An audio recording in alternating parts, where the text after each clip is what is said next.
sometimes I feel like a crazy person because I think Trevor Lawrence is a damn good quarterback.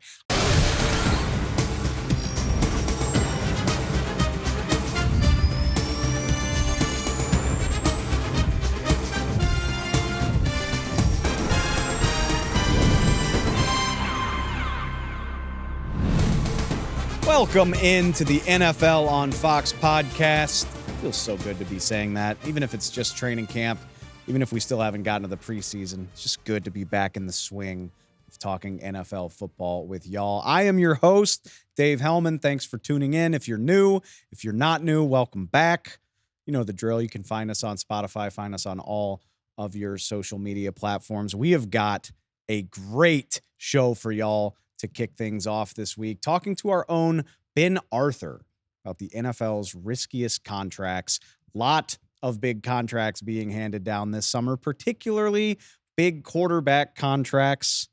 Quite a few extensions with maybe even one more to go. Dak Prescott still, as of right now, remains unsigned. We talk about the quarterback market and the risk of the type of money that we are talking about. Like I said, make sure you're plugged in for all things with the NFL on Fox podcast. We are back for the long haul.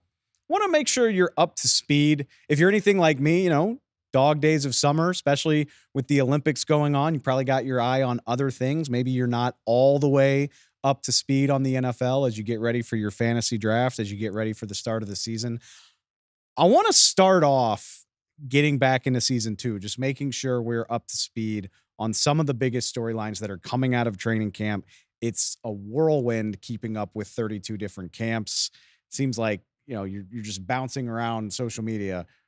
This is coming out of here. Oh my God. Is that a serious injury? Is it not a serious injury? Oh my God, that contract got signed. Oh, this team is working out these guys. So consider this a one-stop shop to keep in touch with the major things coming out of training camp as we move toward the first preseason games. Those are starting at the end of this week, something to look forward to. So with that in mind, let's just go through the big headlines. And right now, I don't think there's a bigger one than the injury out here in LA. That would be to Chargers quarterback Justin Herbert. Not trying to be dramatic.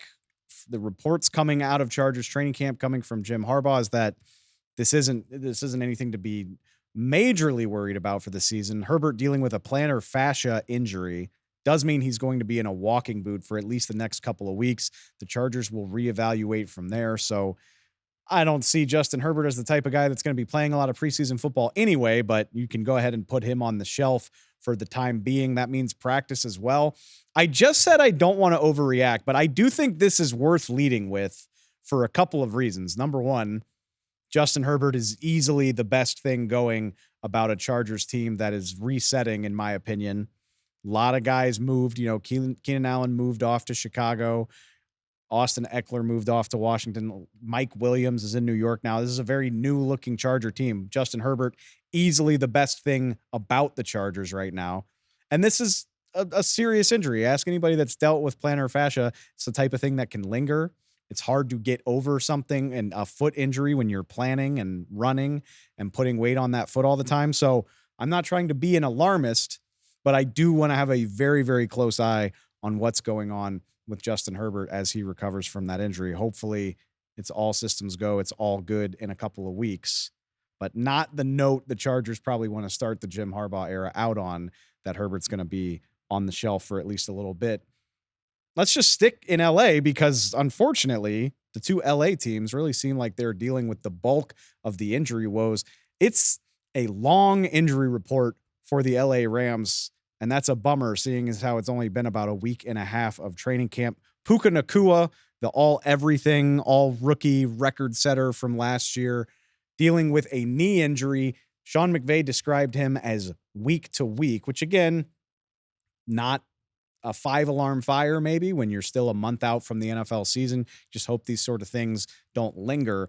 More so than the knee injury to Puka Nacua, the Rams' offensive line is going through it. Remember, the offensive line injuries is what sunk the Rams season in 2022.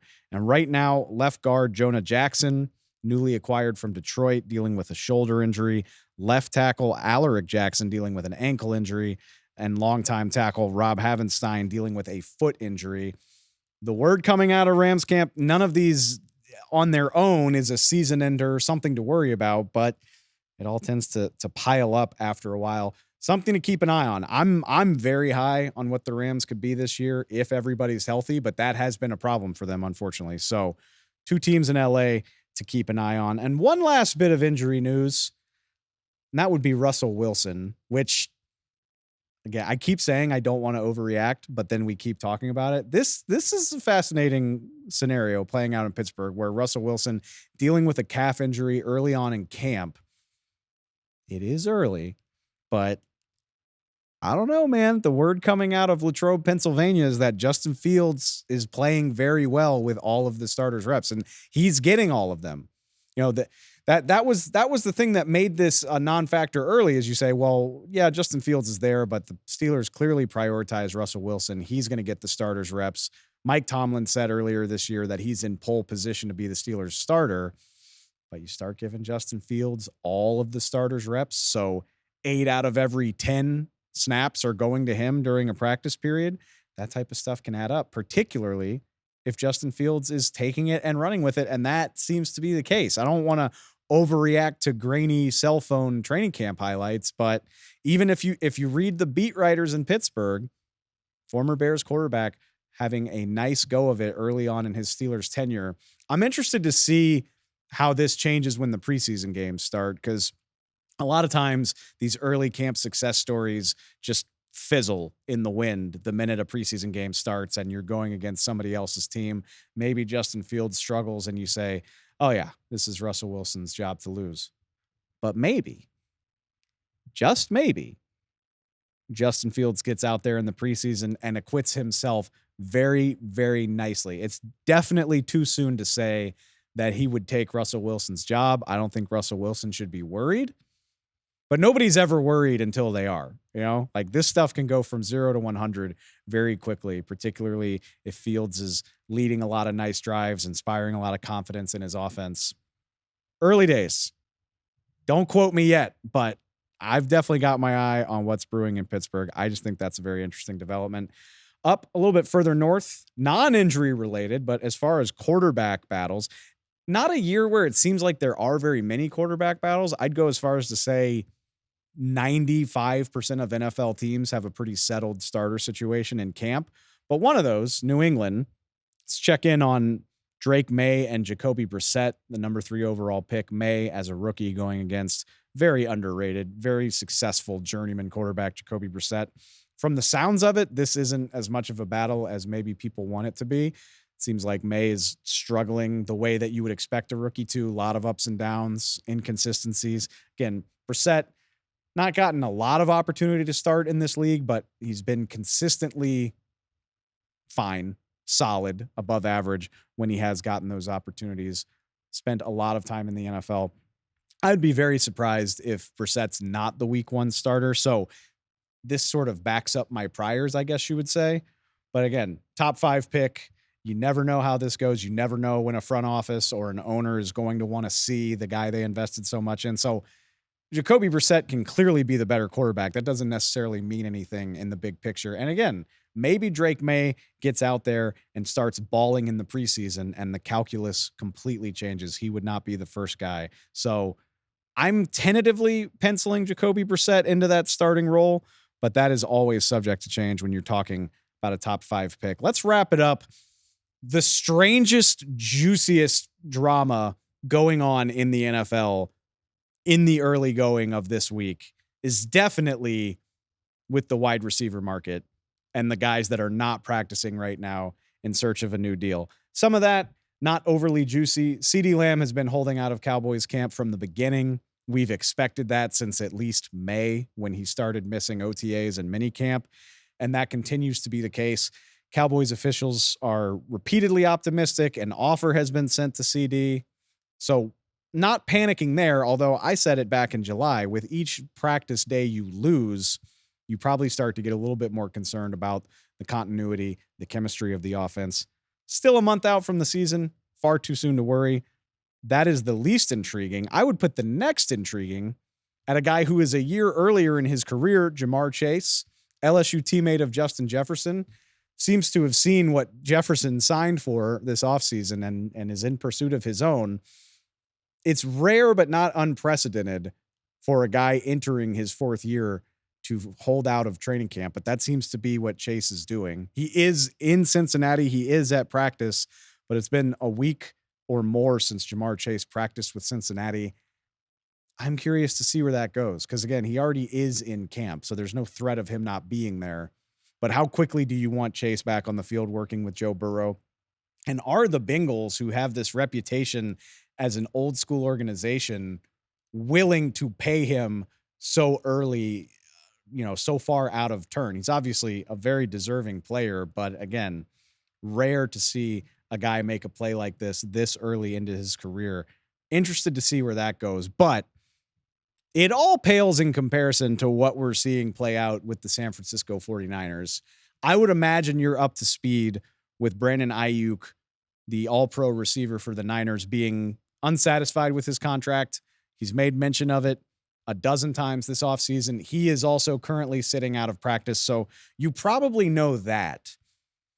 But this is a real inside baseball situation playing out with the Niners at this point, as we try to get a handle on what the 49ers are going to do. If you're watching this, you're seeing a tweet from my friend Jordan Schultz right now that says there's no trade in place for all-pro receiver Brandon Aiyuk to the Steelers. They have had discussions in recent days regarding a potential Aiyuk trade, but as of this post, nothing is finalized. Now let's get real weird with it, because if you're not terminally online like myself, maybe you're not familiar with @PrettyRicky213, who, for all intents and purposes, is a random dude on Twitter, but a random dude on Twitter who has predicted correctly a lot of big moves in the NFL this year, from the 3 Detroit Lions extensions, Jared Goff, Penei Sewell, Amon-Ra St. Brown, to just last week, accurately predicted the timing of the Jordan Love and Tua Tagovailoa extensions for Miami and Green Bay.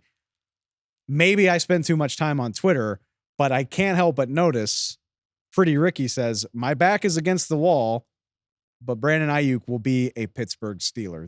He's calling his shot, proverbial Babe Ruth, I guess, saying, yeah, I know what all the insiders are saying. I know people are saying no deal is finalized, but Brandon Aiyuk will be a Pittsburgh Steeler. I have no idea what to make of it other than something has to give at some point. Again, Aiyuk has been expressing his lack of satisfaction, his dissatisfaction, since at least March. And we are now a week and a half into camp. Similar to Ceedee and Ja'Marr Chase, you want this guy out there practicing as often as possible if he's going to be part of your plans in 2024. I've said for a long time, I would just force Aiyuk's hand and make him play on his current salary, but in a star-studded locker room like the 49ers, obviously a very close-knit team, big personalities, big paychecks, maybe that doesn't go over so well, and maybe the 49ers do try to get something for Aiyuk rather than have this be a storyline that follows them around for the rest of the year. I don't know. I just think it's incredible that a Twitter rando is at war with the establishment of the NFL news-breaking business. I'll be honest, I can't wait to see who's right. Where it goes from here, I'm guessing there's got to be resolution fairly soon. And when I say fairly soon, within the next week, right? Because at that point, now you're running up into the meat of the preseason, the meat of the time when you want your guys getting the valuable reps before you kind of cool it down. I'm guessing it's got to be soon, but I think I've been saying that for 2 weeks. So, Pretty Ricky, if you know anything, if you want to call into the show, please give me a holler. Otherwise, we will be waiting with bated breath to see the next turn in San Francisco with Brandon Aiyuk and the front office there. All right, that does it for the news. Let's get to the guest. As promised, I am joined by our own Fox Sports' Ben Arthur, who drew up an interesting article this week about the riskiest contracts in the NFL. And if you've been following the NFL this offseason, maybe you noticed it has included quite a few quarterbacks, quite a few. Yeah, risky is a very fair word in this instance with the amount of money we're talking about with some of these quarterbacks. Without further ado, anyway, Ben Arthur, welcome back to the show, man. How was your summer? It was good, man. Dave, it went way too quickly. I feel like offseason program, it felt like, oh, training camp is so far away, and then you blink and it's right here. So, but excited to get going though. I miss football though, I will say. So it's good to be back at training camp and whatnot. I woke up on July 5th and I was like, "Holy crap, we're doing this thing. Like it's basically here." All right, so I mean, let's talk about it cuz even like, the Jared Goff deal came down some time ago and then Trevor Lawrence quickly followed him not long after that. But even here in the last couple weeks, you've had Tua Tagovailoa, Jordan Love become the latest guys to get these massive 53, 55 million dollar type salaries. And so in breaking down some of these risky contracts, like I said, it's dominated by what's happened in the quarterback market. Before we get into some of the more specific deals, just what's your overall takeaway from, I mean, we know quarterbacks get paid, and I'm not trying to take away from any of these guys' accomplishments, but it seems like even less of a sample size is necessary than before for teams to be willing to say, yeah, we're going to make the leap and hope that you continue on this trajectory. Yeah, I think Dave, just with the value of quarterbacks, whether inflated or not, I mean, this is the most important position in football, and teams are going to pay for upside, even if maybe in the moment it may look like an overpay to like an to a casual fan. I think teams are really banking on what guys could become, even if it's a like a season, just a season long sample size, as in the case with Jordan Love, in hoping that maybe in the long run it looks like more of a bargain than it does in the present. And look, I get it. Like, we all know how important the quarterback position is. And I think especially this offseason with a lot of guys who you may not think of as being like top five, maybe even top seven, top eight quarterbacks in some situations, they're going to get the bag. So I think that's kind of been my takeaway to this point. Let's start with the guy that was number one on your list, the guy that signed most recently. That would be Love, who caught fire in the second half of 2023, led the Packers to the 7th seed in the NFC playoffs, beat the Cowboys badly in the wild card round, and really had the Packers within a couple plays of the NFC Championship game on the road in San Francisco. 4 years, 220 million. I was very impressed to see it as a 4-year deal because, again, teams love to get guys under team control for as many years as possible. It makes it easier to spread the money around, to push money into the future. So for Love to get a 4-year deal, I thought was a big win for him. And Packers general manager Brian Gutekunst even said, it's going to make a cap challenge for us here in the future as we try to cope with that. But Ben, can I get your take on this? Of all of these guys, I'm not that worried about Jordan Love. Do you think I'm crazy for that? I don't, yeah, Dave, I don't think you're crazy. And of course, on my list, I had him as the number one riskiest guy just because of that 1 year, right? I mean, that's such a small sample size to make a guy the highest paid player in NFL history. But because of, like you said, that second half of the 2023 season, I mean, he was arguably the best quarterback in football. I think over the final 8 games, he had what, like 18 touchdowns to one interception. Yep. The Packers, when I don't remember the record over the second half of the year off the top of my head, but I mean, he was balling. And then you look at the season totals, like finishing top 10 in passing touchdowns, passing yards. I mean, he put together a really, really strong season, and then being kind of like that top guy the second half of the year, and then just completely obliterating the Cowboys in his playoff debut, leading the Packers to the playoffs in his first year as a starter, something Aaron Rodgers and Brett Favre, his predecessors, didn't do. I understand why you do this if you're the Packers, right? And then, as you alluded to as well, from Jordan Love's perspective, getting that security, right? Because you don't know what can happen, going, like, getting off of that high, like maybe a slight regression, so to speak. So capitalizing when your value is the highest, and then from the Packers' perspective, hoping that it kind of looks like a bargain in the long term. So for that reason, from a talent, from an upside perspective, Dave, I mean, I totally agree with you. But just in terms of the realm of kind of my criteria for this story, just because he has 1 year compared to the other guys on the list who've all been Pro Bowlers or whatever, that's why I kind of had to have it No, number one. that's a valid point. And, we'll get to some of these other guys that have played several seasons in the league, made Pro Bowls, but for some reason, even knowing that it's the smallest sample size, I don't think there's as much risk with Jordan Love. And I think honestly, I'm banking on the Packers organization. This is a very, you think of the Steelers as being the model of stability. I think the Packers are right there in terms of continuity. Brian Gutekunst is the new general manager in Green Bay, but he's already been there since 2018. Matt LaFleur has been there. The Packers know how to draft talent. They've had an amazing receiver core going all the way back to Brett Favre. They've also, between Brett Favre and Aaron Rodgers, they know how to field a competitive team while paying a quarterback. So I think for all of those reasons, I just trust that this is going to work out. Do I know that the Packers are going to take that next step and get the playoff success they've been lacking here in the latter half of the last decade or so? I can't say that, but I do feel good that this was the best possible decision they could have made.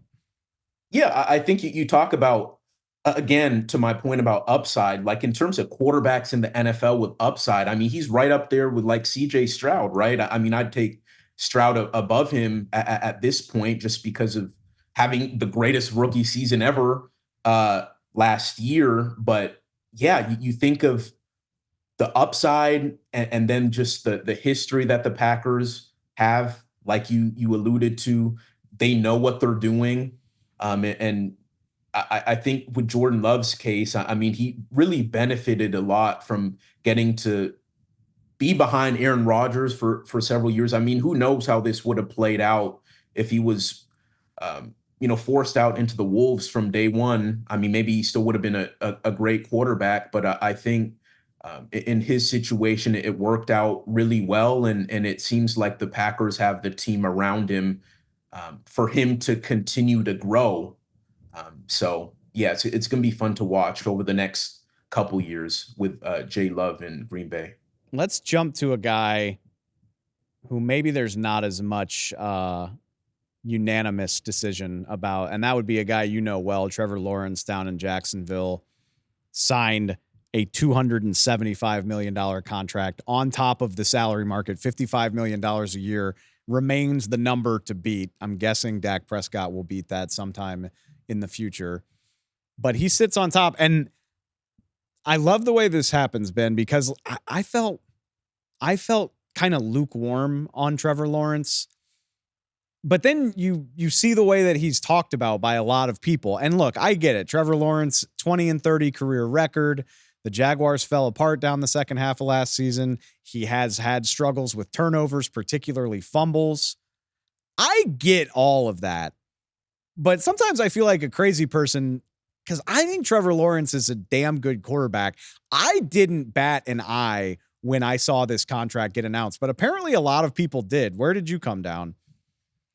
Yeah, I think ultimately it was the right decision to make if you're Jacksonville. I mean, this is a franchise that has had a lot of issues, to say the least. In previous years, this has been a franchise at the bottom of the gutter, so to speak. And in Trevor Lawrence, they finally have stability. And I think a part of it is you don't want to know what life without him would look like, because you had all those years prior to him, Blake Bortles, and just kind of the issues they had at the quarterback position, and just thinking about where the trajectory of this franchise is going with Doug Peterson, a new stadium coming. I think there were a lot of external forces that you have to look at, like a full 360 view of kind of where this franchise is at. And then, like you said, he does have the talent, and we have to remember like everything that was working against him last year. He was playing at a really high level the first half of last season, but people like to forget that he barely practiced the second half of the season due to injury. They obviously had O-line issues, they had wide receiver issues, they had play calling issues. There were a lot of things going on that were out of Trevor Lawrence's control, and so while you do want him to cut down on the turnovers. You do want him to shore up some of the decision making in those critical situational football moments. I think you could still look at the full picture of Trevor Lawrence and feel really good with where you're at. And again, kind of going back to the whole Jordan Love thing, like if Trevor Lawrence is what you think he is, if you remember, like he's like that generational prospect coming out of Clemson just a few years ago, and so you bank on that and bank on that this contract could look like a discount in the long term. I know maybe that ascension hasn't been as sudden as many people thought, right? Where he's entering year 4 and he's not maybe a bona fide superstar, but I think he's taken the right steps. And this year, you look at the team that they have around him. This is the best team they've had around Trevor in Jacksonville. And so yeah, I do think this was ultimately a good decision. And then you look at just the number of years he's under contract for, and really we get so we look so much about we look a lot at like kind of like maybe the inflated numbers, but you look at the 5-year extension plus the years he was already still going to be under contract. I mean, it kind of breaks down to like 40-45 million per year range, which is more than reasonable, especially what we know the going rate for quarterbacks to be. So all in all, I think this was a really smart deal for the Jaguars. But I think just because of the maybe the inflated nature of the contract, that the way it looks, and him maybe not totally living up to being that generational prospect that he was touted to be coming out of Clemson, that's where it kind of falls into the riskiness for me. But I think overall, like you don't feel bad about this deal if you're Jacksonville. That last bit right there is it. And I get it. I mean, Trevor Lawrence has not lived up to that hype of the, anytime people know you're going to be the number 1 overall pick for multiple years, it puts massive expectations on you. Caleb Williams is going to have to deal with this as well. If he isn't the man from the jump, we're going to talk about him the same way. But I love the point that you made. And look, it's not sexy. People love to think of this stuff in terms of wins and losses, and are you going to get your team to the playoffs, and can you find a way to unseat the Kansas City Chiefs in the AFC? But you mention it. This is a Jags team. They're talking about a new stadium. They're trying to revamp their whole thing. This is an organization that was in the football wilderness. They picked number 1 twice in a row. That's the perfect example of where this team was. And now you've got a quarterback. If you're Shad Khan, the owner of the Jags, you're saying this guy got us winning records in back-to-back seasons. We are relevant. People want to televise Jaguars games. People want to attend Jaguars games. That in itself, I think, is worth it when you talk about that type of contract. And then remember, Ben, this dude isn't 25 yet. Yeah. He's not 20. He's 24. He turns 25 during the season. I can't guarantee it's going to work out, but I feel good about rolling the dice. So again, these are deals that we talk about them being risky. They are risks I would be very comfortable with if I were the owner or the general manager of one of these teams. Keeping it, and the quarterbacks dominate so much of this because it's so much money. One that I will go out on the limb of say I'm nowhere near as comfortable. And ironically, I said this at the time, Tua Tagovailoa has a better case to be paid a better contract than Trevor Lawrence based on what he's done on the field.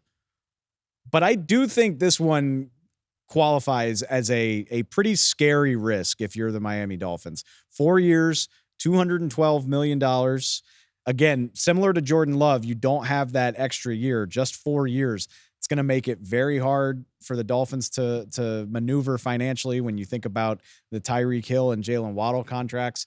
And then the elephant in the room, you never wish injury on anybody, but we are only a season removed from Tua dealing with some very, very serious injury issues.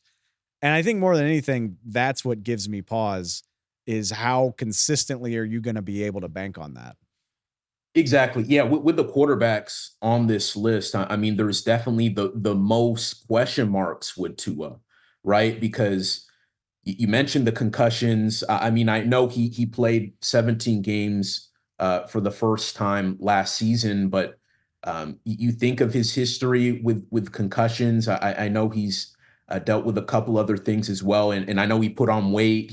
There was the whole talk of him doing the jujitsu last off season to work on the falling, um, but then even just beyond that, just his record in, I think, cold weather games is really notable. How he struggled, and then just in general when plays have broken down in various games, like he just isn't nearly as effective and as efficient when what we've seen him to be when things are just going on schedule.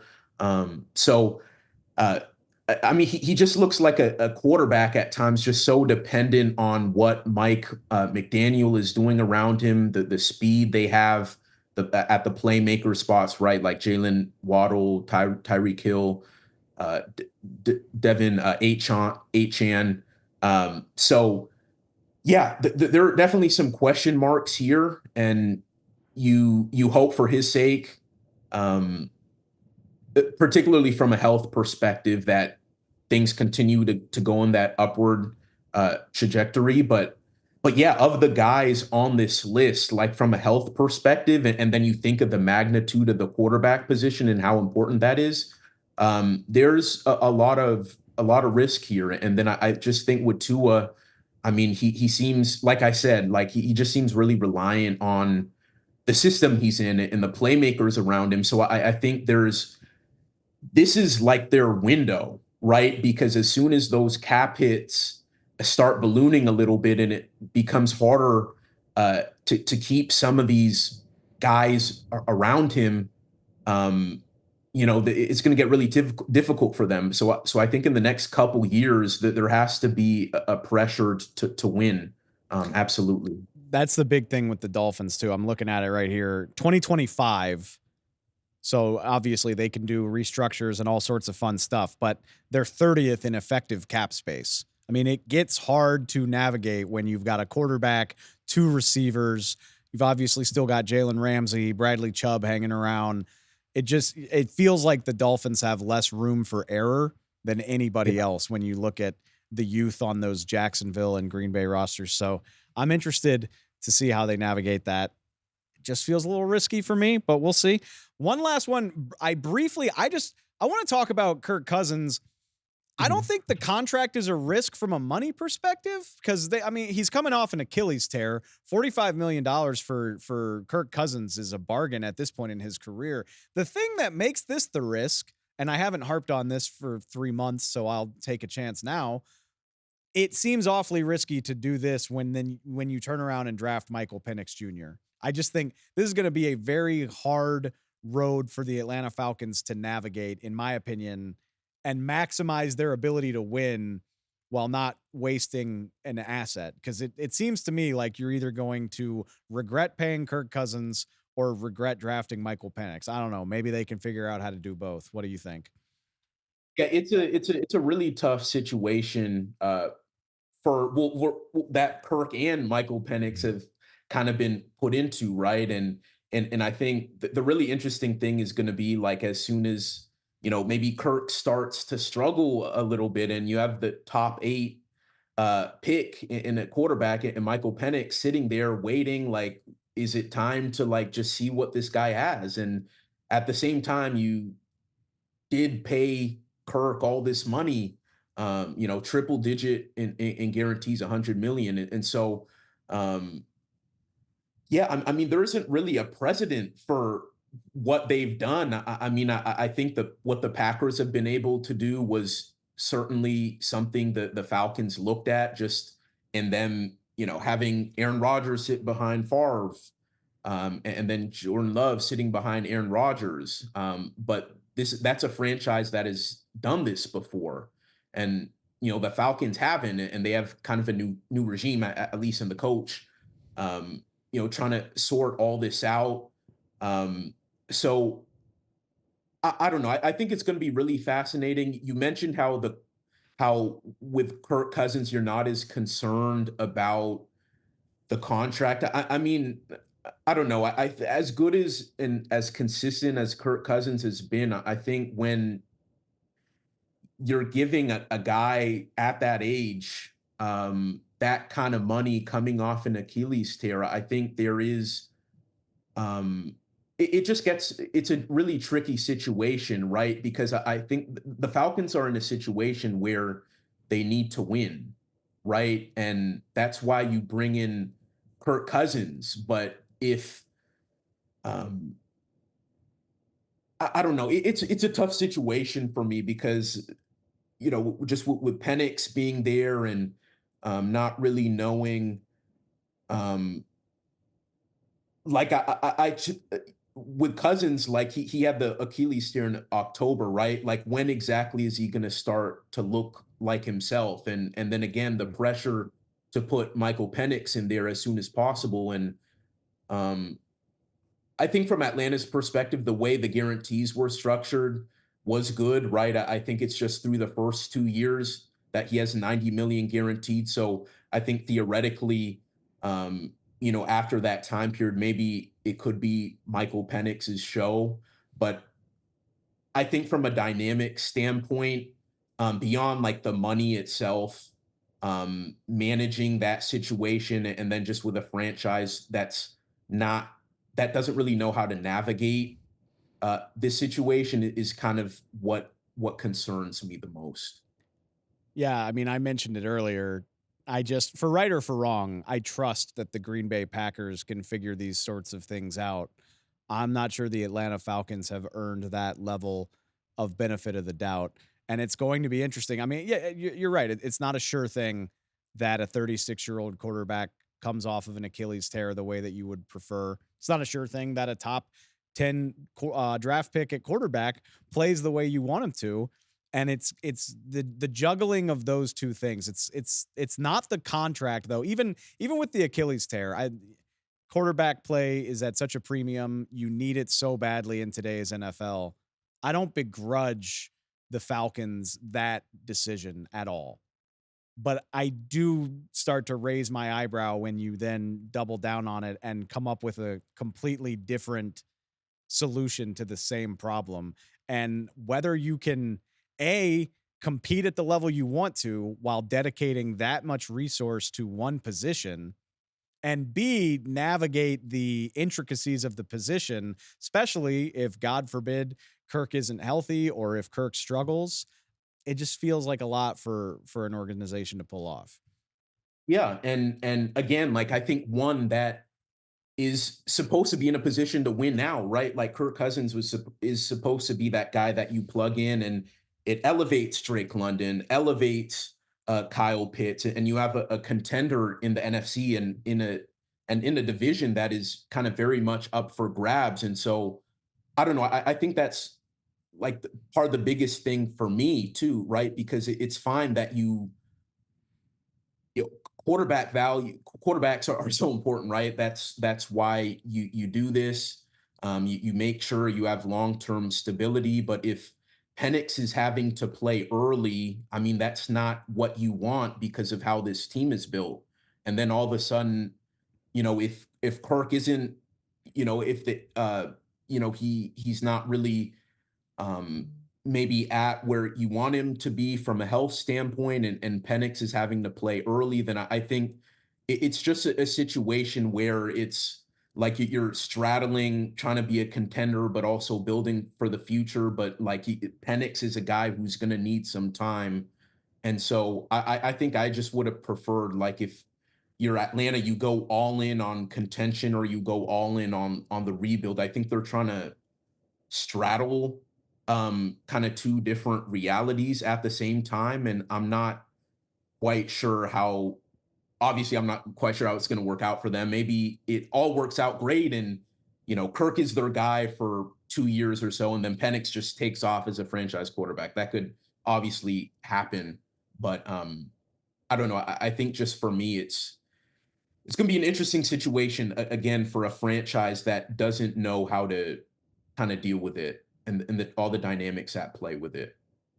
Clearly the Packers pulled it off, but yeah, I mean, we buried the lead a little bit, but it ages a lot better. A, Aaron Rodgers played at an MVP level right after the Jordan Love pick, and B, Jordan Love hit the ground running. If those two things happen for the Falcons, then, we'll get on here and apologize to them profusely, but forgive me if I have my doubts. Ben, it's going to be a fun season, man. It's rare to have this many quarterbacks get signed, not to mention this many quarterbacks with so much to prove.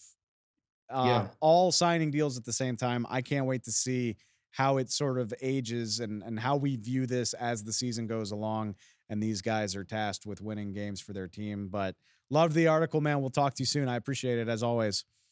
Sounds good, Dave. Thank you. That does it for the show. Thanks again to Ben Arthur for stopping by. Thanks for the download. Thanks for the listen. If you're not subscribed, make sure you go find us Spotify, Apple Podcasts, wherever you get your podcasts. We're on social at NFL on Fox Pod, wherever you prefer to get your news. You can find us there. Preseason games start this week. We got games on Thursday night. We will be back later this week. Preview, we're not going to get into the matchups of the preseason, don't worry, but we're going to have an eye out for breakout players, young guys, rookies to know, guys we're excited to watch as the preseason games get underway. Check back in on the feed. We'll have you later in the week. Thanks again for listening. Thanks again for watching. We will catch y'all real soon. Appreciate it.